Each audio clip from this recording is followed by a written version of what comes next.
Sir, தனுசு ராசிக்காரர்களுக்கு இந்த குரு பயிற்சிக்குரிய ஜாக்பாட்டுகள்னா என்னென்ன? ராசிநாதனே குரு பகவான் தானவா. தனுசு ராசிக்கு அதிபதியே குரு பகவான்.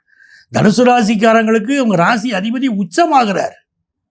எல்லாரும் என்ன வச்சுட்டு இருப்பாங்க, 8ஆம் இடத்துக்கு குரு பகவான் போனால் பிரச்சனை நினைப்பாங்க. ஆனால் ராசிநாதன் உச்சமாகிறார். உச்சமாகிறாருன்னா மிகப்பெரிய யோகம் காத்திருக்குன்னு அர்த்தம். இது நாள் வரை வாழ்ந்த வாழ்க்கையை விட ஒரு உச்சமான வாழ்க்கையை இவங்க அனுபவிக்க போகிறாங்க அப்படிங்கிறது ஒரு ஜாக்பாட். ரெண்டாவது, நல்ல காசு பணம் இந்த காலகட்டத்தில் வரப்போகுது. அது ஒரு ஜாக்பாட். இவங்களுக்கு சொந்த வீடு கட்ட போகிறாங்க. இது வரைக்கும் சொந்த வீடு கட்டாத தனுசு ராசிக்காரங்களுக்கு சொந்த வீடு கட்டக்கூடிய யோகம் வருது. அப்படி ஒரு ஜாக்பாட் தேடி வருது இவங்களுக்கு. கண்டிப்பா சார். தொடர்ந்து தனுசு ராசிக்காரர்களுக்கு செலவுன்னு செலவு மட்டுமே ஆகிட்டு இருக்கு, வருமானத்திற்கு உண்டான வழிகள் இல்லை அப்படின்னு ரொம்பவே கவலைப்படுறாங்களே, அவர்களுக்கெல்லாம் அந்த சிறப்பா இருக்குமா? இந்த குரு பகவானுடைய பார்வையுமா இவங்க விரயஸ்தானத்தை பார்க்குது.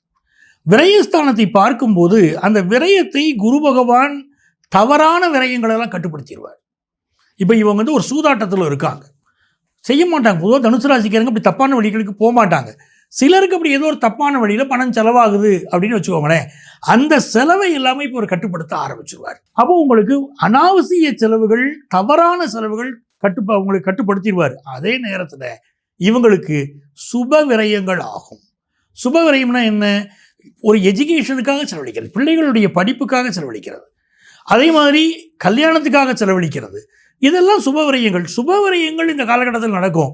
உங்களுக்கு கையில் காசு வருது, அந்த காசு திருட்டு போயிடுது, கவலைப்படுவீங்க. பொண்ணுக்கு கல்யாணம் பண்ணி வைக்கிறீங்க, காசு செலவழித்து கவலையாப்படுவீங்க, சந்தோஷமாக இருப்பீங்க. அப்படி ஒரு சந்தோஷமான மனநிலையோடு செலவு பண்ணுவீங்க. அப்படி ஒரு நல்ல காலகட்டம் இது. கண்டிப்பா.